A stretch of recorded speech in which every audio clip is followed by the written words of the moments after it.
자, 이제 우리가 행정학에 대해서 이제 처음으로 이야기를 하게 됩니다. 행정학에 대해서 처음으로 이야기를 하는데 처음 행정학을 만났을 때 우리가 이제 뭐에 대해서 궁금해하는 게 정상이냐? 요걸 이제 좀 생각을 해봐야 되는 거죠. 행정학을 배우면서 뭐가 제일 처음 궁금해야지 정상일까요? 상식적으로 한번 생각해 보자고요.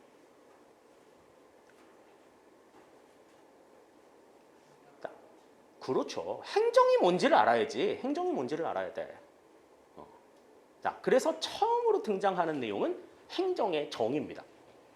자, 행정이 뭐냐라고 했을 때, 자, 행정이라고 하는 거는 사회의 공공가치 실현을 목적으로 행해지는 일련의 모든 활동을 행정이라고 한다. 이렇게 이야기합니다. 근데 이제 우리가 보통 그 행정에 대해서 이야기를 할 때는 행정은 이것과 이제 비슷한 개념으로 공익 실현을 목적으로 한다. 이런 이야기들을 많이 들으셨을 거예요. 뭐 비슷한 개념이야. 사회의 공공가치 실현이라고 하는 건 사실 공익 실현보다는 조금 더 큰 개념이기는 해요. 큰 개념이기는 한데 불특정 다수의 사람들의 이익을 위해서 행해지는 일련의 모든 활동들을 우리가 행정이라고 얘기를 한다. 그래요. 그러니까 좁은 의미에서는 이 행정은 정부가 하는 일이야. 이 공익 실현은 정부가 하는 일이잖아. 그러니까 좁은 의미로 봤을 때는 그 활동은 정부의 활동에 국한이 되는 그러한 내용이라고 볼 수가 있지만 왜 우리 민간 기업에서도요. 사회적 가치 실현을 위해 가지고 굉장히 많은 공익 사업들을 하잖아요. 넓은 의미에서 봤을 때는 그런 것들도 행정의 범주에 들어갈 수 있다라고 이야기를 해요. 그래서 좁은 의미의 행정은 공행정, 정부에서 행해지는 활동들만 이야기하지만 넓은 의미로 봤을 때는 정부에서 하는 활동과 민간에서 하는 활동을 전부 다 통칭해서 우리가 행정이라고 이야기를 한다. 이렇게 우리가 볼 수 있다라는 겁니다. 그러니까 행정이라고 하는 것이 뭐냐라고 했을 때는 특정 계층이 아닌 불특정 다수인 국민들의 이익을 위해서 공익의 실현을 위해서 더 나아가서는 사회의 공공가치 실현을 위해서 정부나 민간이 행하는 모든 일련의 활동들이다. 이렇게 우리가 이해를 하시면 될 것 같아요. 자, 그러면 이제 행정의 유사 개념들을 조금 비교해 볼 필요가 있어요. 맨 처음에 행정이 나왔을 때는 행정은 정치와 다르다. 이렇게 얘기를 했거든. 그러니까 행정학에 대한 논문이 처음 나왔을 때 행정은 정치와 다르다. 그래서 왜 정치와 다르냐라고 해가지고 정치와 행정을 구분하는 움직임들이 나왔었어요. 그때에 이야기했었던 가장 대표적인 이유가 뭐냐면 정치는 가치 개입적이다. 다시 말해서 정치는 그 활동에 나름대로의 가치가 들어있다라고 보는 거지. 그런데 행정은 그렇지 않다. 가치 중립적인 행위라는 거야. 가치 중립적인 행위. 정치에서 정해진 내용을 그대로 따라하는 거야. 왜 우리 공무원들 뭐 결정된 대로 그냥 그대로 아무 생각 없이 그냥 따라한다고 했을 때 왜 영혼이 없다고 얘기하잖아. 공무원들 영혼 없을 수밖에 없어. 왜 결정된 걸 그대로 따라가는 게 그냥 그대로 행하는 게 그 사람들 하는 일인데 야, 너네들은 생각이 있냐 없냐. 공무원들은 생각이 있으면 안 돼. 그냥 그 정치에서 결정이 된 내용을 그대로 따라하는 게 행정의 본질이야. 그렇기 때문에 정치와 행정은 다르다라고 보는 입장이 있었어요. 그 정치와 행정이 다르다라고 보는 입장이 정치-행정 이원론이야. 근원이 다르다라는 거죠. 정치와 행정은. 근원이 다르다. 그래서 행정의 전문성, 중립성 이런 것들을 강조하는 그러한 내용이고요. 다음에 이제 이 정치행정 이원론이 19세기 말쯤에 딱 등장을 하고 나서 쭉 이어지다가 1930년대에 대공황을 만나면서 이게 조금 격변을 일으키게 됩니다. 그러면서 야, 어떻게 행정이 결정이 된 내용을 그대로 이행만 할 수 있어. 이게 결정하고 집행하는 거는 연속적이고 계속 순환적으로 이어지는 일들인데 집행을 하는 사람들이 결정하는 부분에도 관여해가지고 결정을 해야 보다 집행을 더 잘할 수 있는 여지들이 생길 수 있잖아. 그래서 등장하게 된 개념이 정치행정 이론론이야. 이론론은 정치와 행정은 다르지 않다라는 거죠. 같다라는 거죠. 그래서 행정을 담당하는 이 공무원이 정책 집행뿐만이 아니라 정책 형성까지 맡아야 된다. 관여해야 된다라고 보는 두 가지 입장이 있었어요. 그러니까 정치와 행정의 관점에서 봤을 때는 이 정치와 행정이 다르다라고 하는 정치행정 이원론과 정치와 행정이 같다고 보는 정치행정 일원론, 이 차이를 분명하게 좀 구분을 하실 필요가 있다라고 하는 겁니다. 네. 자, 그래서 정치와의 관계에서는 우리가 이제 그렇게 생각을 하실 수 있겠고, 자, 다음에 이제 보겠습니다. 아까 내가 누구한테 행정에서 기억나는 게 뭐냐고 물어봤을 때 이거 얘기했었죠. 행정, 경영하고 좀 다르다. 그런 이야기를 했었는데 행정하고 경영이 어떻게 다르냐 하는 부분은 정말 기본적인 상황에서 제일 많이 물어보는 내용이에요. 제일 많이 물어보는 내용. 왜냐하면 이 행정하고 경영은 이 사용하는 수단이 다 똑같거든요. 경영 같은 데서 뭐해? 인사관리, 뭐 재무관리 이런 거 하잖아요. 그럼 행정에서는 뭐 하니? 똑같은 걸로. 인사행정.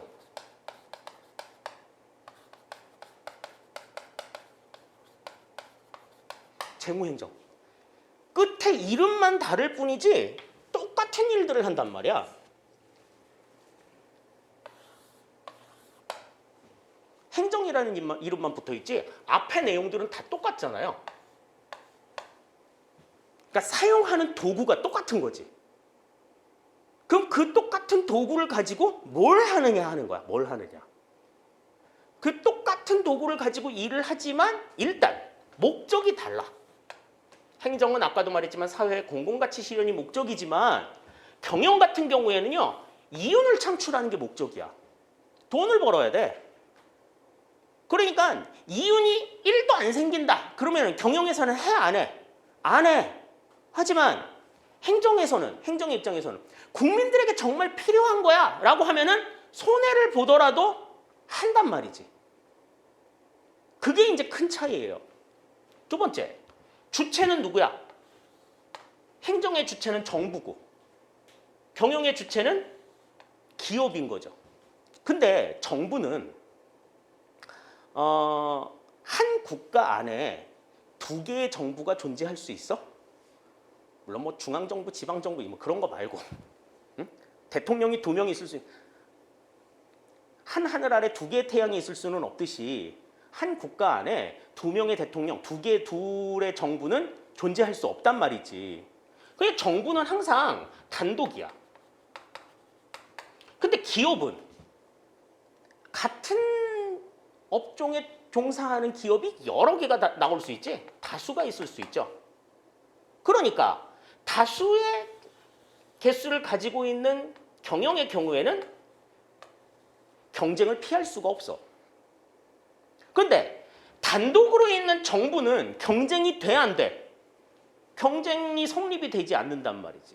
그러나 필요한 것은 정부가 제공을 해야 되고 제공되는 서비스를 국민들은 누려야 되는데 경쟁이 안 이루어지다 보면 이번에 이제 공무원 시험에서도 그 얘기가 나왔지만 경쟁이 이루어지지 않으면 서비스 품질이 어떻게 될 수밖에 없어. 경쟁이 안 이루어지면 떨어질 수밖에 없어. 왜냐면 이거 왜 그래요? 라고 얘기할 수 있는 비교 대상이 없는 거야. 그러다 보니까 어떤 문제가 나올 수 있어? 공공재의 독점 제공 때문에 X 비효율성이라고 하는 게 나타난다. X 비효율성이라고 하는 건 뭐냐면 높은 가격을 지불하면 그 가격을 지불한 만큼의 좋은 품질의 서비스를 얻어야 되는 거지. 그런데 가격은 높게 지불을 했는데 가격을 지불한 만큼의 서비스를 받지 못하는 상황이 발생을 하는 거야. 그러니까 뭐 예를 들어서 이런 거지. 고속도로 휴게소의 음식값 관악산 정상에 올라갔을 때 할머니가 파는 막걸리 한 잔의 값, 뭐 컵라면 값, 밑에서 생각했을 때는 정말 이해도 안 되는 가격으로 팔잖아. 근데 야 정말 그 힘들게 올라가가지고 진짜 그 라면 하나 먹는 그 기분, 막걸리 한 잔 시원하게 들이키는 그 기분, 그 기분을 느끼려면 그 비싼 돈을 주고도 사 먹어야 되는 거지. 그 양반들은 경쟁 상대가 없잖아. 그러면 그 막걸리에다가 물을 탔을 수도 있고 라면 스프를 절반 만들 수도 있고 여러 가지 짓을 해도 꼼짝없이 사 먹어야 돼. 그로 인해서 발생하는 비효율을 우리가 X 비효율성이라고 얘기를 해요. 예전에는 이 비효율성의 원인이 뭔지를 몰라서 미지수 X를 붙여가지고 X 비효율성이라고 얘기를 한 거야. 근데 나중에 이제 학자들이 연구를 하면서 그거는 이 시장에서의 독점 제공 때문에 나타나는 문제다. 공공재나 공공 서비스 같은 경우는 정부에서 독점 제공을 하기 때문에 X 비효율성의 우려가 있는 거지. 그러면 민간에서는 이 X 비효율성이 안 나타날까? 민간에서도 나타나. 어느 상황에서는 독점 시장인 경우에는. 근데 이제 우리나라도 그렇고 이제 전체 시장에서는 독점 시장을 허용하지 않죠. 잘. 그렇기 때문에 이제 나타나지 않는 문제인데, 그러니까 이 X 비효율성이라고 하는 거는 정부에서 공급 주체가 정부이기 때문에 나타나는 문제라기보다는 공급 주체가 단독이기 때문에 나타나는 문제다. 이렇게 여러분들이 이해를 하시면 맞겠습니다. 자, 다음에 법적 규제를 보시면 야, 행정은 진짜 법적인 규제가 어마어마하게 강해. 법의 규정이 없으면 진짜 한 발짝도 안 움직여. 경영은 이윤이 1도 안 나오면 한 발짝도 안 움직이지. 행정은 법적으로 근거가 없으면 정말 1도 안 움직여. 그리고 정말 빠르게 갈 수 있으면 뭐 대각선으로 가고 지름길로도 가고 뭐 여러 가지 방법을 쓸 수 있잖아, 경영은. 근데 행정은 딱 정해진 대로 가야 돼. 각 잡아서 가야 되는 거지. 앞으로 3발짝 가서 좌로 틀어. 그러면 진짜로 앞으로 3발짝 가가지고 좌로 틀어. 뭐 공중공중 뛰어가지고 가는 뭐 이런 거 없어. 그러니까 법대로 가야 된다라고 하는 경직성이 굉장히 강합니다. 그런데 경영 같은 경우에는 직접적으로 법적인 규제가 존재하지 않아. 너 무슨 근거로 이런 일해? 너 무슨 근거로 생산 라인을 늘려? 없잖아. 판매하는 제품이 많이 팔려. 그러니까 야 많이 생산해. 생산자를 늘려. 공장 하나 더 지어. 이건 그냥 그들이 결정하는 문제야. 그런데 우리는 어떤 공공 서비스를 제공했는데 그 서비스에 대해서 시민들의 수요가 너무 많아. 그러면은 아 그래 물량 확보해가지고 서비스 공급 더 해. 안 된단 말이야. 예산이 부족해서 올해는 안 되겠어요. 내년에 예산을 조금 더 확보해서 늘리도록 노력하겠습니다. 요딴 소리 하잖아. 맨날 예산이 없어서 올해만 야 추경을 3차나 했는데 야 무슨 돈이 없냐. 예산이 부족해서. 그게 우리 때문에 들어온 돈이 아니거든요. 우리한테 책정이 된 예산은 한정이 돼 있고 그러니까 없어요. 굉장히 경직돼 있단 말이죠. 그러니까 어떻게 할 수도 있어. 경직성이 강하니까 야 우리 이거 했다 안 했다를 가지고서 얘기해. 했다 안 했다를 가지고. 그 한 내용이 얼마나 유효하냐 유효하지 않냐 이런 거는 별 관심이 없어. 우리는 그냥 했어. 안 했다 소리 안 듣기만 하면 돼. 엄청난 형식주의가 우려된다라는 거죠. 행정은. 근데 이게 상황이 되게 복잡하고 급변하는 상황에서 경영은 굉장히 신축적이고 유연하게 움직일 수 있어. 가다가 설 수도 있어야 되고 그리고 야 여기서는 조금 더 빨리 가도 되겠다. 그럼 드라이브를 걸어서 빨리 가기도 하고 이렇게 유연성을 바탕으로 해서 급변하는 상황에 대응을 할 수 있는데 행정은 그렇게 못한단 말이야.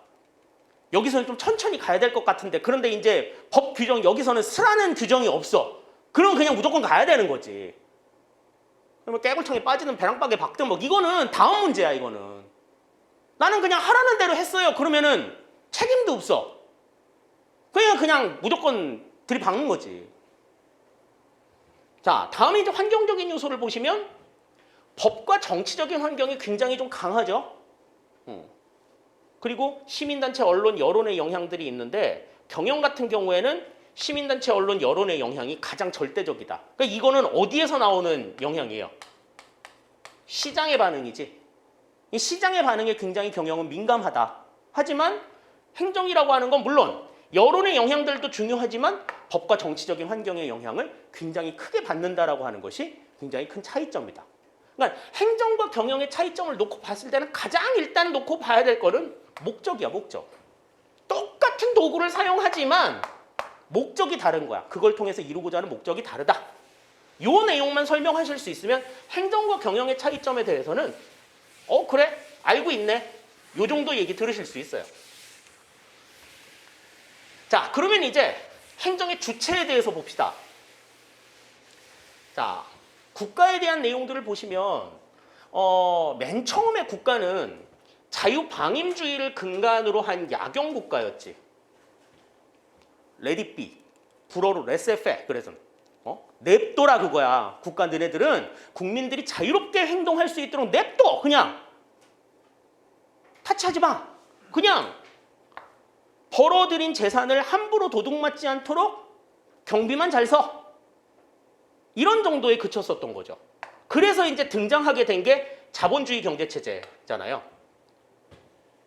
그래서 이때에 이제 전제가 되었던 거는 뭐냐 하면 이때 이제 이 시장에서 활동하는 여러 시민들, 경제 활동을 하는 시민들은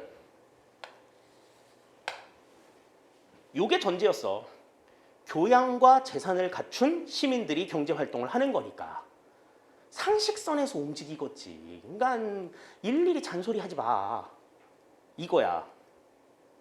요즘의 시장을 생각해 보면 요즘의 시장에 있는 사람들은 재산은 있는 것 같은데 교양은 있는 것 같지가 않잖아요. 그죠?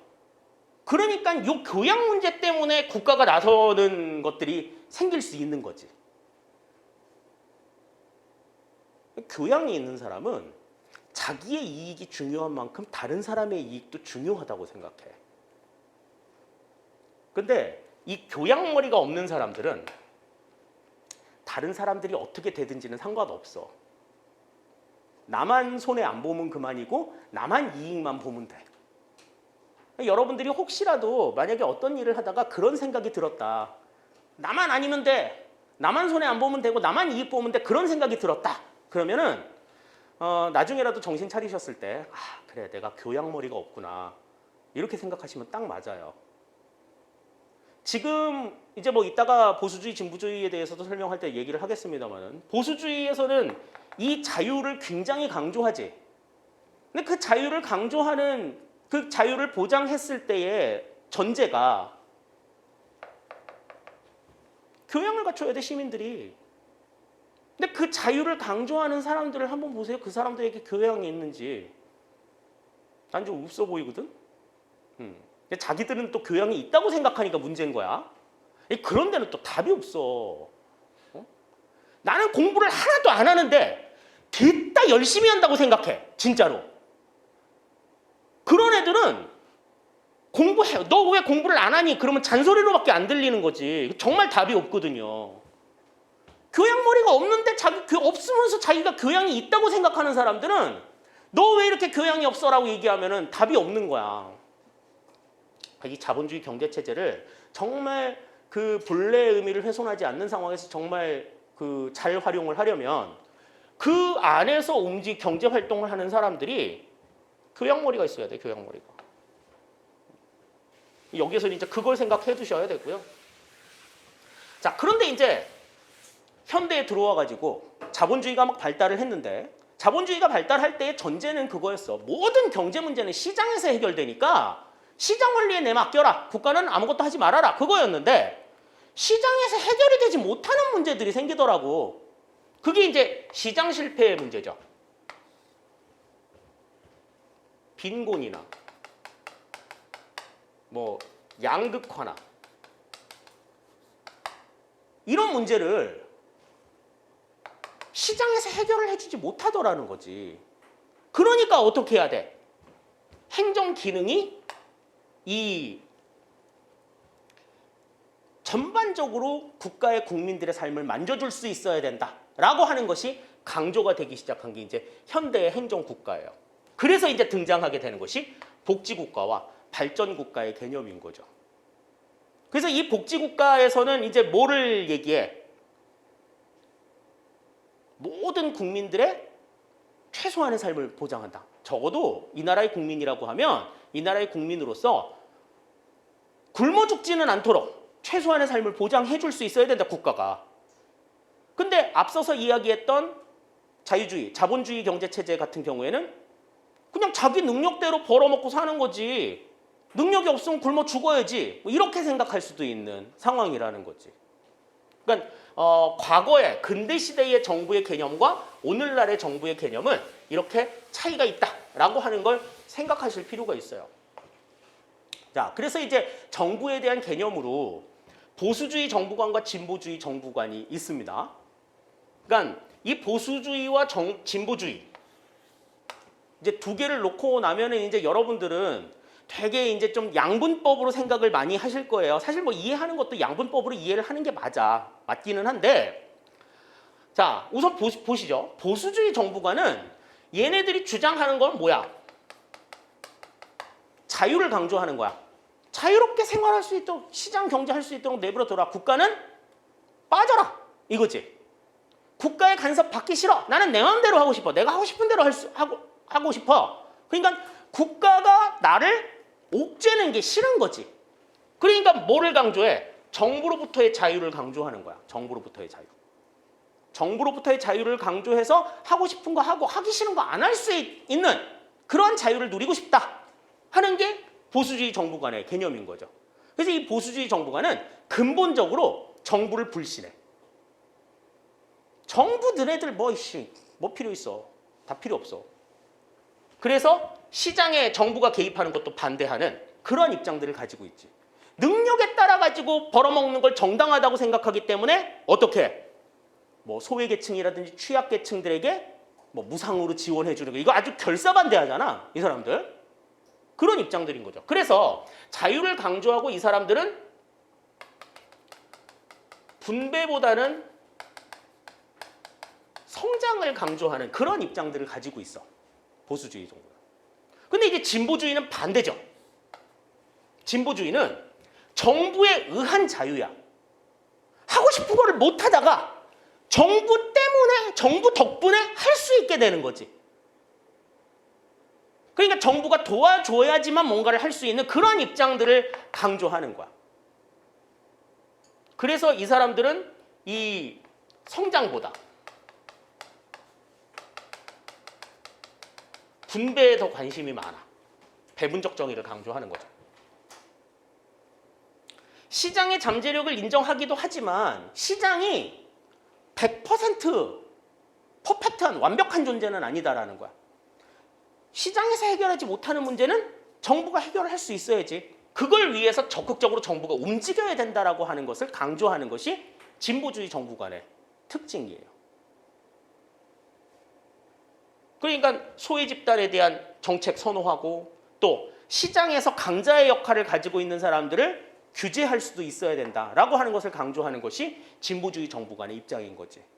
근데 이제 여러분들이 이 보수주의 정부관과 진보주의 정부관에 대한 이야기를 들으면 어느 게 진리고 어느 게 거짓이냐, 이걸 가지고서 생각해. 행정학을 준비하는 분들, 공부하는 분들이나 공무원이 되겠다고 준비하는 사람들이 가장 갖지 말아야 될 생각이 그 생각이야. 자기 정치적인 성향이 뭐 보수다, 진보다, 이거는 개인의 자유예요. 개인의 자유인데 그 어떠한 것도 내가 보수를 지지한다고 해서 진보가 거짓은 아닌 거야. 또 내가 진보라고 해서 보수가 무조건 악은 아닌 거지. 근데 지금 우리 이제 정치판에서 보면은 이제 어떻게 얘기해? 보수 쪽에서는 진보를 빨갱이라고 얘기하고 진보 쪽에서는 보수를 적폐 세력이라고 얘기하잖아. 정치적으로는 그렇게 얘기할 수 있어. 정치적으로는 그렇게 얘기할 수 있으나 정부를 보는 관점에서 어느 게 참이고 어느 게 거짓이냐, 이게 무슨 의미가 있냐, 이게. 이거는 상황에 따라서 계속해서 순환해. 지금 우리 뭐 진보주의에 입각한 세력이 지금 정권을 잡고 있다고 해서 뭐 그 사람들이 뭐 앞으로 뭐 30년 동안 정권을 이어나가자 뭐 이딴 소리를 했다고는 하지만 그 사람들이 영원할 것 같아? 안 그래. 국민의 뜻은 계속 바뀌어. 지금은 진보가 우리에게 더 적합하다고 생각했기 때문에 진보 세력에게 지지를 해준 거지, 진보 세력이 절대 옳아서 지지를 하는 게 아니란 말이지. 마찬가지로 보수도 마찬가지야. 지금은 지지를 받지 못했지만 언젠가 보수의 이러한 관념이 국민들에게 필요한 상황이 생겨. 그러면 정권을 얻을 수 있는 거야. 그거 놓쳤다고 해가지고 막 땅을 치고 잡고 있는 놈들 가지고서 막 뭐라 그럴 일이 아닌 거지. 정권을 잡고 있는 사람들도 마찬가지. 지들이 칼자루 쥐고 있다고 해가지고 무조건 칼춤 추면 안 돼. 칼춤 잘못 추면 사람 다 죽어. 그래서 뭐를 강조하는 거야? 이른바 그 정말 입에 발린 소리 많이 하는데 협치를 강조하는 거야. 그래서 협치를 강조하는 거야. 진보나 보수나 어느 쪽도 절대 진리가 아니기 때문에, 불완전한 존재이기 때문에 진보의 단점은 보수로 메꾸는 거고 보수의 단점은 진보로 메꾸는 거야. 근데 자기네들이 보수나 진보 양쪽 전부 다 자기네들이 절대 진리인 것처럼 얘기하잖아. 속으면 절대로 안 된다고. 여러분들은 공무원이기 때문에 어느 세력이 집권을 하든지 간에 자기 일을 할 수 있어야 돼. 자기 정치적 성향을 떠나서. 그게 뭐예요? 정치적 중립인 거야. 아까 우리가 얘기했던. 그걸 위해서는 보수주의나 진보주의에 대해서 굉장히 객관적인 시각으로서 이해를 하는 것이 필요하다. 이걸 다시 한번 강조를 드릴게요. 그래서 이념적인 정부관에 대해서는 우리가 이제 이 정도로 얘기를 하겠습니다. 자, 다음에 이제 정부의 주체, 정부 말고 다른 주체들이 있지 않을까? 그래서 이제 등장하는 게 시민사회예요. 자, 이 시민사회는 정부나 시장이 제 기능을 하지 못함, 그러니까 정부 실패나 시장 실패가 원인이 되어가지고 새롭게 등장하는 단체들이라고 볼 수가 있죠. 그래서 정부 주도 성장을 통해서 나타난 사회적인 부작용을 줄여나가고, 그리고 정부와 시장에 대한 감시나 견제를 실시한다. 저것들이 제대로 일하고 있나? 시장이 시장의 역할을 제대로 하고 있는지, 정부가 정부의 역할을 제대로 하고 있는지, 요거를 살피는 역할을 하는 게 시민사회의 역할인 거야. 그래서 또 국민 모두의 이익, 그리고 사회 내의 공공가치 실현을 위해 가지고 정부의 영향력도 행사하는 거지. 너 그렇게 움직이면 국민을 위한 일이 아니야. 국민을 위해서 제대로 일해. 견제구도 던질 수 있는 역할을 하는 게 시민사회의 역할인 거야. 그래서 이 시민사회는 대의민주주의의 한계와 결함을 보완한다라고 얘기해. 그러니까 입법부, 뭐 국민의 대표라고 들어갔지만 그 사람들이 국민의 모든 의견들을 다 얘기하는 건 아니지. 그래서 사회 계층에 굉장히 다양한 의견들을 제시해 줄 수 있는 역할을 하는 게 시민사회의 역할인 거고요. 다음에 정책 관련 공감대를 형성하고 지지를 확보함으로써 정책 집행을 굉장히 수월하게 만들어줘. 다음에 시민들의 직접적인 요구 같은 것들을 통해 가지고 개인의 특수성이나 지역의 특수성을 반영하는 그러한 역할들도 할 수가 있다. 이 지역에서는 요러요러한 특성이 있어요. 여기에는 노인 인구들이 많아서 노인과 관련된 정책이 조금 더 필요합니다. 이러한 것들이 이제 지역의 특수성을 이야기할 수 있는 그런 얘기들을 해줄 수 있는 데들이 어디야? 시민사회인 거야. 그러니까 시민사회가 활성화가 되어 있게 되면은 그 지역 내에 또는 국민들의 굉장히 다양한 이야기들을 상당히 많이 들을 수 있는 여지들이 있는 거죠. 그러니까 국가에서는 시민사회를 적극적으로 좀 육성할 필요가 있어. 다양한 얘기를 듣고 싶으면. 근데 정부가 다양한 얘기를 듣고 싶어 하지 않죠. 많은 얘기들을 들으면 굉장히 복잡해지거든. 그게 어느 정도 수준으로만 들으려고 하기 때문에 그게 조금 문제이긴 한데, 민주주의 사회라고 한다면 굉장히 많은 얘기들이 나와야 돼. 그래서 싸움도 좀 많이 일어나야 되고, 좀 논쟁들도 많이 일어나야 되고, 그래야 진짜로 건강한 민주주의가 될 수 있는. 그렇게 해가지고 합의가 돼봐. 그 합의는 웬만해서는 안 깨져. 미리 정말 죽어라고 싸워가지고 만들어진 거기 때문에. 자, 그런데 이제 시민사회 한계를 봅시다. 시장과 정부를 완전하게 대체하지 못해. 이것도 이제 불완전한 존재라는 거죠. 두 번째, 아까도 얘기했지만 민주주의는 굉장히 많은 사람들의 참여를 보장해야 된다고 얘기했잖아. 많은 얘기들이 있겠지. 그럼 그 얘기를 하나로 모아야 된다고 얘기했는데 그거 하나로 모으기가 얼마나 힘드냐. 여기도 지금 한 열 몇 명 있다. 그러면은 의견들이 다 다를 거 아니야. 열 몇 개의 의견들이 있을 거 아니냐고. 그럼 그거를 하나로 뭉친다고 생각해봐. 집에서 형 동생이 서로 의견이 달라도 네가 잘났니 내가 잘났니 그러고 그래 터지게 싸우는데 지금 우리나라 인구만 5천만이에요. 유권자 수가 4천만이 넘었어. 그럼 4천만 가지 의견을 하나로 결집한 얼마나 많은 시간과 노력이 필요하겠어. 그게 굉장히 좀 힘들다라는 거죠. 두 번째로 시민 대표성과 공정성이 미약하다. 시민사회, 야 네가 전체 시민을 대표한다고? 거기에 대한 정당성이 없는 거야. 그러다 보니까 특수이익 실현에 치우칠 가능성. 다시 말해서 시민단체가 이익 집단화될 가능성이 굉장히 높아지는 거죠. 전체의 국민을 대변한다라고 하는 그러한 어떤 정당성이나 이런 것들을 부여받지 못하기 때문에 또 정책에 대한 지식이나 전문성이 부족할 수 있어. 그냥 그 분야에 대한 관심이 높아. 하지만 그와 관련돼 가지고 어떠한 법령들이 있고 이런 거에 대해서는 잘 몰라. 물론 오랫동안 있었으면 공부도 많이 해서 알겠지만 잘 모른다고. 다음에 이 시민사회는요. 자기가 참여하고 싶은 사람만 참여하는 거야. 근데 시민사회가 움직여가지고 뭔가를 했는데 잘못했어. 그럼 시민사회에 참여한 사람들만 책임져?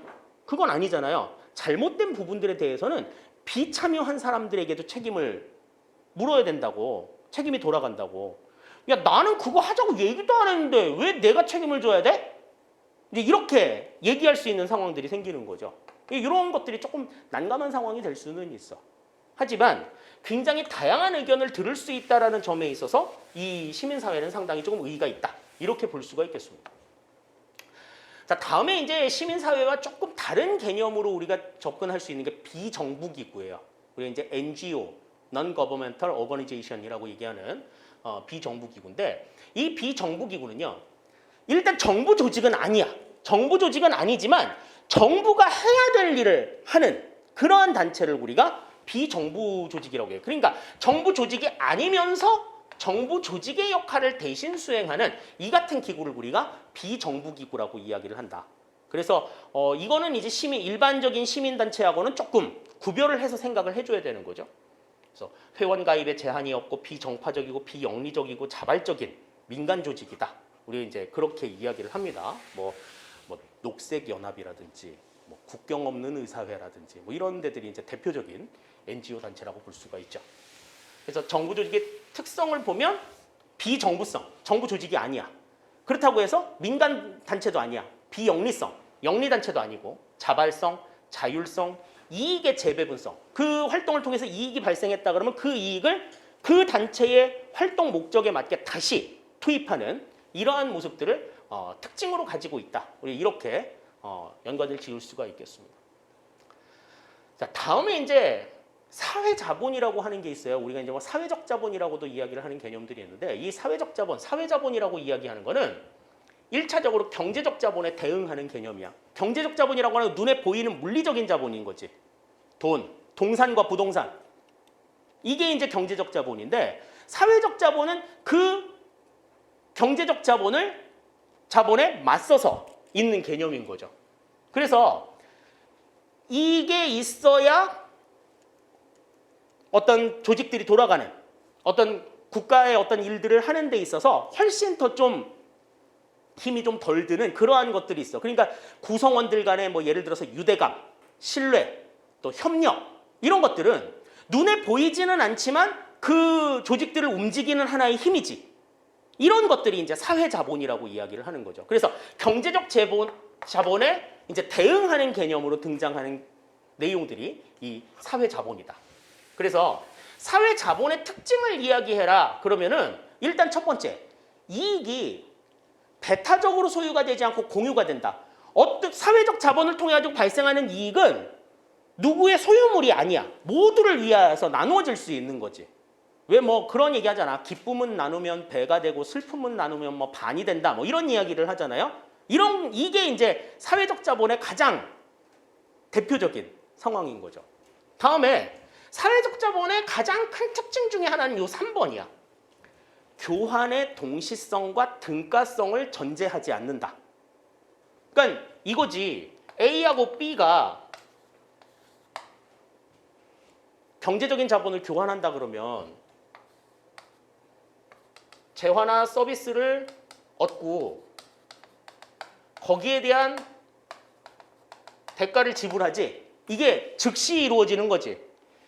이게 지불이 안 되면 이 서비스가 안 오지. 이게 교환의 동시성인 거죠. 다음에 등가성이라고 하는 건 뭐야? 이 재화와 서비스의 가치와 이 대가의 가치가 똑같은 거예요. 똑같은 거. 똑같은 거.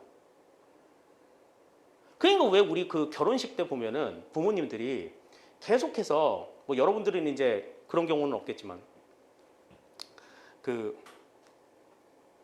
결혼식 같은 거 나 그냥 결혼식 안 하고 그냥 신랑이랑 같이 살면 안 돼? 그렇게 얘기하면 막 불 켜고 화내시잖아. 왜? 여태까지 뿌린 돈이 조금 많으셔. 여태까지 뿌린 돈이 조금 많으셔가지고 그거를 다 다시 이제 수금을 하시려면 이제 경조사가 있어야 되는 거지. 경조사기. 그래가지고 결혼식 꼭 해야 된다는 사람들 되게 많아요.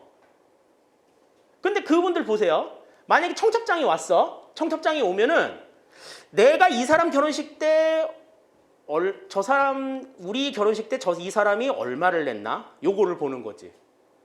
5만 원 냈으면 똑같이 5만 원 내고 10만 원 냈으면 똑같이 10만 원 내고. 그러니까 내가 받은 만큼 주는 거야.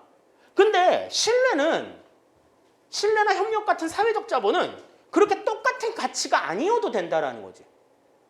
내가 버스비가 없어가지고 집에를 못 가는 어려움에 처했든지 회사가 부도나서 어려움에 처했든지 어려움에 처한 상황은 전부 다 똑같다고 보는 거야. 내가 버스비가 없는데 친구가 나한테 버스비를 내줬어. 정말 내가 밤에 집에도 못 가고 정말 힘들 뻔했는데 이 친구 덕분에 내가 살았네?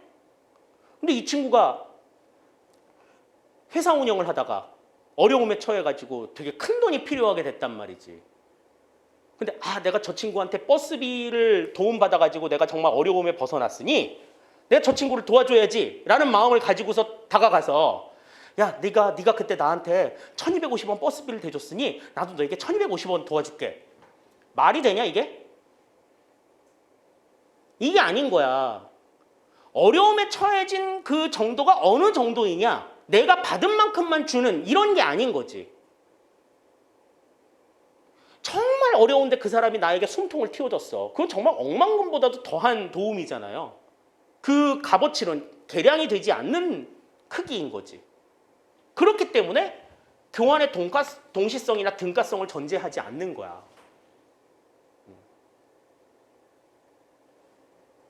그래서 이 사회자본이라고 하는 건 계속해서 누리면 누릴수록 보다 견고해지고 늘어나는 그러한 상황들이 있지만 그렇지 않으면 점점 감소해. 여러분들 혹시 전화기에 몇 명 정도 전화번호부에 등록이 돼 있어요? 100명 정도 돼 있다고 칩시다. 이 중에 일주일에 한 번 이상 통화하는 사람이 몇 명 정도 돼? 10명이 넘을까요? 5명 정도라고 칩시다. 그럼 나머지 95명은 당장 지워도 생활에 지장이 없어. 이 사람들은 당장 지워도 생활에 지장이 없는 사람들인 거야. 그런 사람들 되게 많죠. 인간관계 중에. 이런 거는 사회적 자본이 계속해서 순환이 되지 않는 사이인 거야, 이 사람들은. 근데 이제 어쩌다 이 중에 있는 사람이 무슨 자기 결혼식 한다고 연락하고 그러면 화나잖아. 평소에 연락도 안 하던 게 이런 일 있다고 연락한다고. 그만큼 돌지 않는 거죠. 연락이 계속 되지 않고 유대가 계속 유지가 되지 않으면 그 사람과의 관계가 계속해서 소원해지는 거야. 사회적 자본의 규모가 점점 작아지는 거죠. 그런데 어떠한 이유에서든 연락이 돼가지고 계속해서 연락을 하잖아. 그러면 그 관계가 계속 공고해지는 거야. 그러니까 한 사람과 한 사람의 관계가 연결이 되었다라고 하면 이 연결이 된 강도, 이거를 굉장히 강하게 만들어야 돼.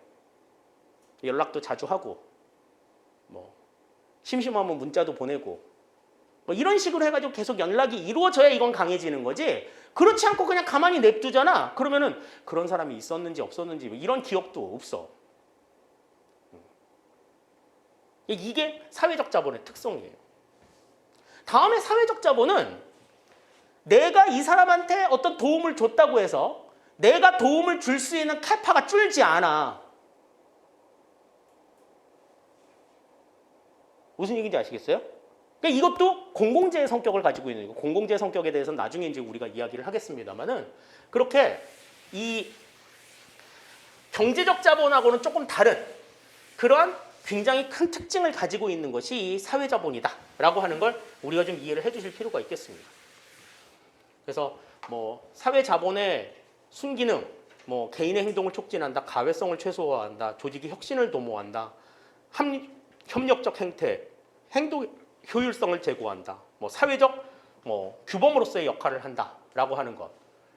역기능이라고 하는 건 일단 눈에 보이지 않는 존재라는 거죠. 눈에 보이지 않는 존재이고, 또 불분명한 거래가 이루어지고 있고, 또 측정이 용이하지 않다라고 하는 그런 문제들, 이러한 것들이 있을 수 있는 거지.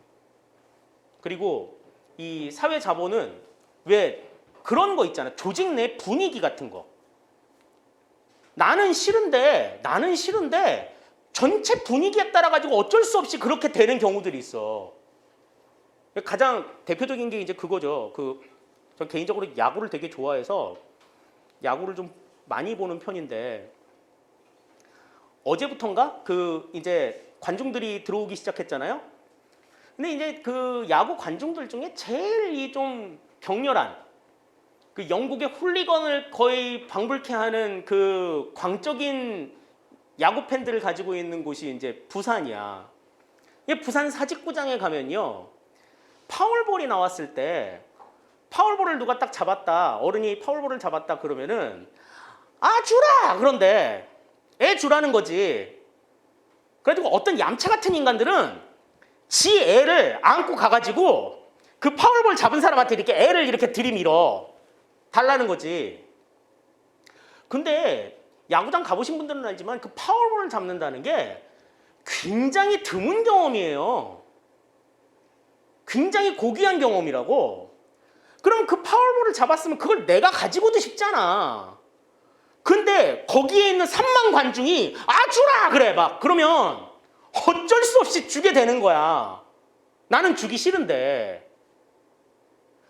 거기에서는 파울볼을 어른이 주셨다 그러면 애한테 주는 게 불문율이인 거지. 그러한 사회자본이 형성이 되어 있는 거야. 나는 갖고 싶은데 그렇게 못하는 상황들이 생겨. 그러니까 사적인 행동을 약화시키는 그러한 상황들이 나올 수가 있고요. 또 그러한 것들이 좀 지나치게 되면 집단 이기주의로 발전을 하게 될 가능성들도 있다라고 하는 걸 생각하실 수 있겠습니다. 자, 이렇게 해서 이제 우리가 좀 빠르게 행정의 주체에 대한 내용들까지 조금 살펴봤어요. 이제 잠깐 쉬었다가 그럼 행정을 누가 하느냐, 누가 행정을 하느냐라는 것에 대한 내용들까지 살펴봤는데, 잠깐 쉬었다가 이제 우리가 살펴봐야 될 건, 그러면 행정은 그 주체들이 국가나 시민사회나 NGO나 이런 사람들이 뭘 가지고 하느냐, 뭘 움직이느냐, 이런 것들을 이제 같이 한번 이야기를 해보도록 하겠습니다. 잠깐 쉴게요.